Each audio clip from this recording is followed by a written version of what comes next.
Oh là là, ça ne va pas. Eh bien, que se passe-t-il? J'aimerais jouer à poule renard vipère avec la classe. Nous sommes 23 et il faut faire 3 équipes. Mais il y a 2 enfants qui n'ont pas d'équipe, c'est embêtant. Eh bien oui, c'est normal, 23 n'est pas divisible par 3. Tu ne peux pas avoir un résultat exact. Divisible? Ça veut dire quoi ça, divisible? Eh bien, nous allons voir les diviseurs et les multiples des nombres. Ne bouge pas.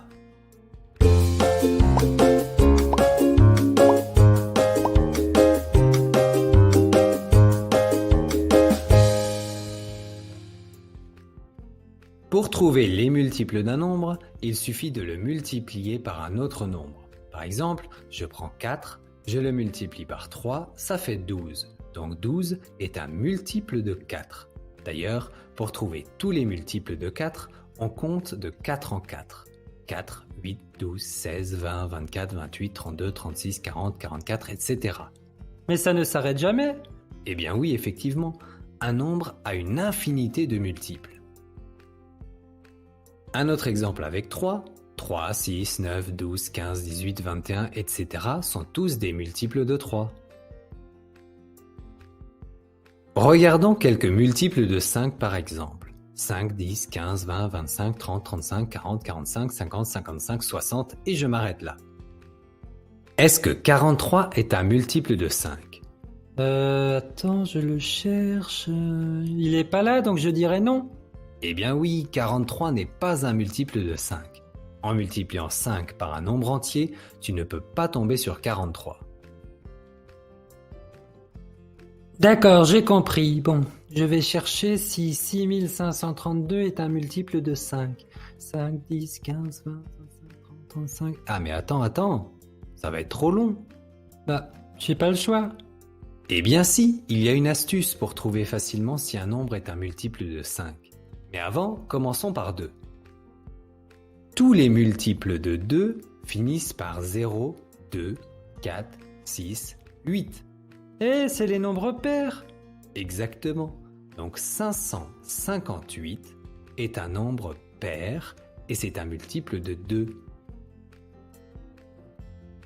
Un nombre est un multiple de 3 quand la somme de ses chiffres est un multiple de 3. Par exemple, 636.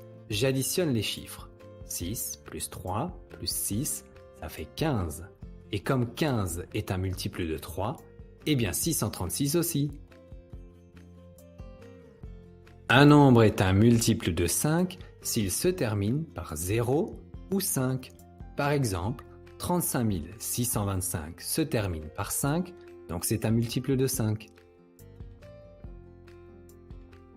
Un nombre est un multiple de 9 si la somme de ses chiffres est un multiple de 9. Eh, comme le 3. Oui, ça fonctionne de la même manière. Par exemple, 7452, 7 plus 4 plus 5 plus 2 égale 18. Et comme 18 est un multiple de 9, alors 7452 aussi. Un nombre est un multiple de 10 s'il se termine par 0.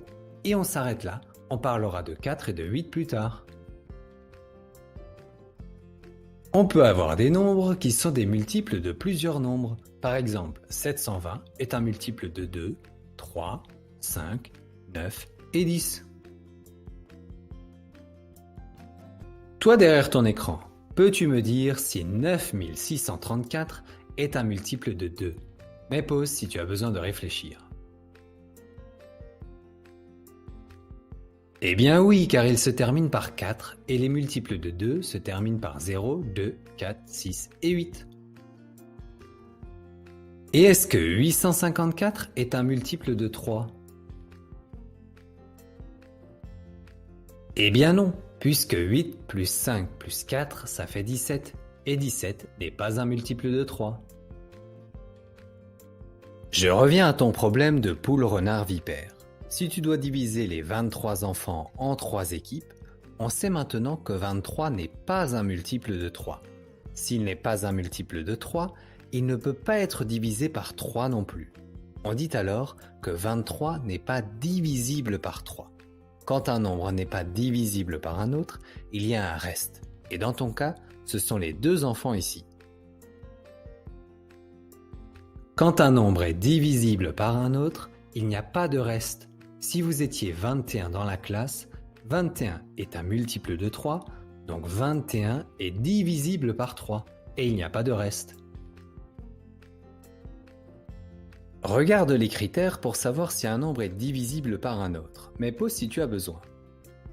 Mais attends, c'est la même chose que les multiples? Eh bien oui, par exemple 5 x 4 ça fait 20, donc 20 est un multiple de 5 et de 4, mais 5 et 4 sont aussi des diviseurs de 20. Maintenant, un petit entraînement. Trouve-moi dans chaque colonne les nombres qui sont divisibles par le nombre demandé. Ici, les nombres divisibles par 2, ici par 3, ici par 5, etc. Mais pause, c'est parti. Et voilà les réponses. Regarde bien les nombres que j'ai entourés et essaye de comprendre pourquoi. Si tu as des erreurs, n'oublie pas que les erreurs permettent d'apprendre quand on cherche d'où elles viennent. Tu sais maintenant comment trouver le multiple d'un nombre et comment savoir si un nombre est divisible par un autre. Bien sûr, il faudra un peu de temps pour retenir tout ça. En attendant, je t'ai préparé une carte mentale et une fiche d'exercice que tu retrouveras bien sûr sur le site maîtrelucas.fr sous cette vidéo. A plus!